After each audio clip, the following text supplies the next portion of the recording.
చిన్నప్రెడ్డి గారు స్టక్ అయిపోయారు. తిరుత్తూరు వేణుగోపాల్ గారి దగ్గరికి వెళ్దాం. వేణుగోపాల్ గారు నమస్తే అండి.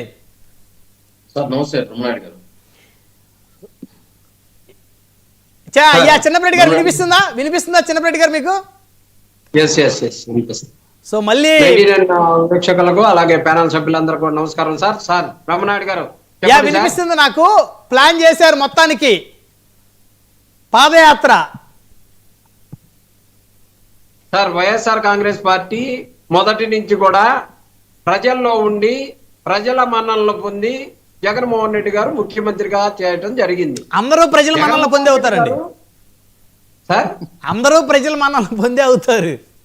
ప్రజల మన్ననలు పొందారు, మిషన్ల మన్ననలు పొందారు, ఈవీఎంల మన్ననలు పొందారు, రకరకాలు ఉంటాయి. 2019లో జగన్మోహన్ రెడ్డి పొందినటువంటి మన్ననల గురించి మాట్లాడుతున్నా. 100% స్ట్రైక్ రేట్ వచ్చినటువంటి పవన్ కళ్యాణ్ గారికి ఈవీఎంల ద్వారా 100% స్ట్రైక్ రేట్ వచ్చిందనో లేకపోతే ఇంకో దాని గురించో నేను మాట్లాడలే.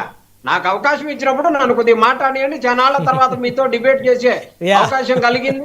తప్పకుండా స్వేచ్ఛగా మాట్లాడుకోండి, మీ ఇష్టం వచ్చినట్టు ముఖ్యమంత్రిని ఉప ముఖ్యమంత్రిని తిట్టుకోండి. సార్ ఎడా విఘ్నత కలిగినటువంటి వైఎస్ఆర్ కాంగ్రెస్ పార్టీలో ఉన్నాం మేము. ఇన్నాళ్ళ నుంచి మీతోటి వైఎస్ఆర్ కాంగ్రెస్ పార్టీ ఓడిన మధ్యాహ్నం 1 గంట నుంచి మీతోటి నేను టచ్ లో ఉండి మీతోటి డిబేట్లు చేస్తా ఉన్నా. ఎన్నిసార్లు తప్పు మాట్లాడాను ఒక్క మాట చెప్పండి. ఒక్క మాట మీ తప్పు మాట్లాడామని.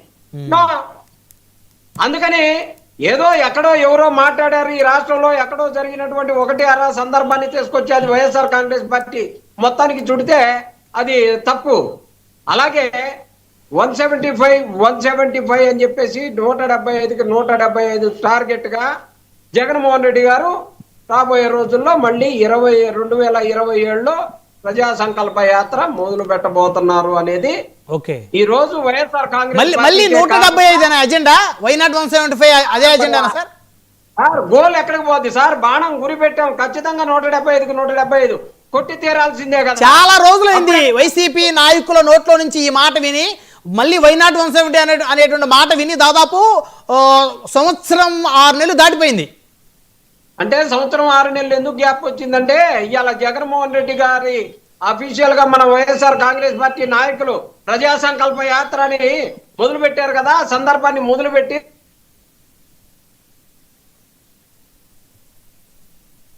చిన్నప్రెడ్డి గారు మీ దగ్గర ఇంటర్నెట్ ఇష్యూ ఉన్నట్టుంది చిన్నప్రెడ్డి గారు. సో మళ్ళీ మాట్లాడుదురు. వేణుగోపాల్ గారితో మాట్లాడదాం. వేణుగోపాల్ గారు నమస్తే అండి. 2027 నుంచి మొదలు ఇచ్చారు సార్. కంటిన్యూ చేయండి. వైఎస్ఆర్ కాంగ్రెస్ పార్టీ ఇప్పటికి 8 సంవత్సరాలు అవుతుంది సార్ ప్రజా సంకల్ప యాత్ర. ఆ ప్రజా సంకల్ప యాత్రలో చిన్నపరెడ్డి కూడా స్టార్టింగ్ నుంచి ఎండింగ్ వరకు పాల్గొన్నటువంటి ఈ కండవాన్ని భుజాన వేసుకొని జగన్మోహన్ రెడ్డి గారితో అవును, మీ పేరే పాదయాత్ర చిన్నపరెడ్డి కదా. మీరు పాదయాత్రలో ఆయనతోటి దాదాపు 3500 కిలోమీటర్ పైచిలకు నడిచారనే కదా మీకు పాదయాత్ర చిన్నపరెడ్డి. మేమందరం కూడా జగన్మోహన్ రెడ్డి గారితో పాదయాత్ర చేసినటువంటి పరిస్థితి. ఆ పాదయాత్ర చేస్తా ఉంటే జగన్మోహన్ రెడ్డి గారి వెంట తండోపతండాలుగా ప్రజలు వచ్చి తమ సమస్యలను చెప్పుకుంటూ ఉంటే సొంత అన్నకి, సొంత తమ్ముడికి, సొంత తండ్రికి చెప్పుకున్నటువంటి బాధ్యతలుగా చెప్పుకున్నటువంటి ప్రజలు తమ యొక్క విన్నపాలను ఇస్తే జగన్మోహన్ రెడ్డి గారు ఆ విన్నపాలన్నిటిని కూడా చక్కగా మడిచిపెట్టి జాగ్రత్తగా పెట్టుకొని ఆయన ముఖ్యమంత్రి కాగానే ఇచ్చినటువంటి నవరత్నాల్లో ప్రతి హామీని కూడా నెరవేర్చినటువంటి గొప్ప ముఖ్యమంత్రిగా దేశ స్థాయిలో చరిత్రలో నిలబడిపోయినటువంటి జగన్మోహన్ రెడ్డి గారు సార్. అలాంటి జగన్మోహన్ రెడ్డి గారు మళ్ళీ పాదయాత్ర చేస్తారంటే ఈ రోజు వైఎస్ఆర్ కాంగ్రెస్ పార్టీ నాయకులే కాదు సార్, నిన్నగా మోతా తుఫాన్ లో వచ్చినటువంటి వరద బాధితులతో సహా రైతులతో సహా మొత్తం ఎదురు చూస్తా ఉన్నారు. ఎప్పుడు వస్తారా జగన్మోహన్ రెడ్డి గారికి? ఆయన కష్టాలు చెప్పుకోవాలి, మేము మా బాధలు తీరాలంటే జగన్మోహన్ రెడ్డి ముఖ్యమంత్రి కావాలి అని చెప్పేసి అలాంటి గొప్ప కార్యక్రమాన్ని ఇలా అనౌన్స్ చేసినటువంటి పేర్నాని గారు అనౌన్స్ చేస్తే వైఎస్ఆర్ కాంగ్రెస్ పార్టీతో పాటు ప్రజలు కూడా చాలా ఆనందపడతా ఉన్నారు. రాబోయే రోజుల్లో ఖచ్చితంగా జగన్మోహన్ రెడ్డి గారు పాదయాత్ర చేస్తారు. ఖచ్చితంగా వై నాట్ 175 అనేది ఫిక్స్ చేసి గోల్ కొట్టి తీరుతాం అంతే. ఇవాళ ఉమెన్స్ క్రికెట్ లో మన ప్రపంచ విజేతలు అట్టయితే మన వాళ్ళు అయ్యారో మన తెలుగు పాప కూడా అందులో ఉండటం ఎంత గొప్ప. అంతే గొప్పగా వైఎస్ఆర్ కాంగ్రెస్ పార్టీ కూడా ఖచ్చితంగా రాబోయే రోజుల్లో జగన్మోహన్ రెడ్డి గారు మళ్ళీ ముఖ్యమంత్రి అవుతారని చెప్పేసి చెప్పక తప్ప. ఓకే, అదంతా ఓకే. చిన్నప్పరెడ్డి గారు, హోమ్ మినిస్టర్ అనిత గారు ఈరోజు మాట్లాడిన మాటలు, డ్రగ్స్ కేసులో అడ్డంగా దొరికిన కొండారెడ్డి నేతృత్వంలో శిక్షణా తరగతుల, కొండారెడ్డిని పార్టీ నుంచి ఎందుకు సస్పెండ్ చేయలేదన్నారు హోంమంత్రి గారు.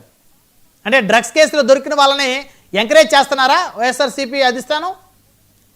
సార్, ఇవాళ వైఎస్ఆర్ కాంగ్రెస్ పార్టీ వాళ్ళ మీద ఉన్న కేసులు, లేని కేసులు, డ్రగ్స్ కేసులు, గంజాయి కేసులు, మర్డర్ కేసులు, రేప్ కేసులు, ఇది అది అని లేదు. ఎన్ని కావాలంటే అన్ని, ఎవరైతే యాక్టివ్ గా ఉన్నారో వాళ్ళ మీద రకరకాల కేసులు పెడతా ఉన్నటువంటి పరిస్థితి. ఆ పరిస్థితుల్లో ఈ రోజు వైఎస్ఆర్ కాంగ్రెస్ పార్టీ అధ్యక్షతన ఈ రోజు మా పార్టీ ఆఫీసులో మీటింగ్ జరుగుతా ఉంది. ఆ మీటింగ్ మీద బురద చల్లటం కోసం కొండారెడ్డి మీద ఇలా డ్రగ్స్ కు సంబంధించి, ఎందుకంటే ఏయూలో యాక్టివ్ గా కార్యక్రమాలు చేస్తా ఉన్నారు, కొండారెడ్డిని ఈ రోజు డిఫేమ్ చేయటం కోసం ఒక హోంమంత్రి గారే ఇలా మాట్లాడటం జరిగింది. ఎక్కడ సార్ వైఎస్ఆర్ కాంగ్రెస్ పార్టీ వాళ్ళు ఎవరైనా బయటకు వస్తే మీ మీద గంజాయి కేసులు పెడతాం, లేకపోతే డ్రగ్స్ కేసులు పెడతామని భయపెట్టి చేస్తా ఉన్నటువంటి ఎన్నో కేసులు చూసాం. అందులో ఇది కూడా ఇంకొకటి.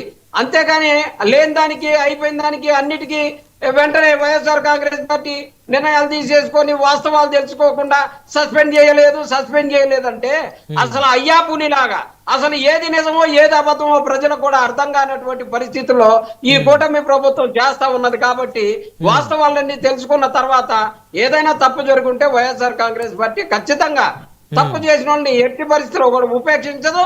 అలాంటి ఏమీ లేదు, అన్ని తప్పుడు కేసులుగానే భావిస్తా ఉన్నాం. రైట్, మళ్ళీ మాట్లాడదురు.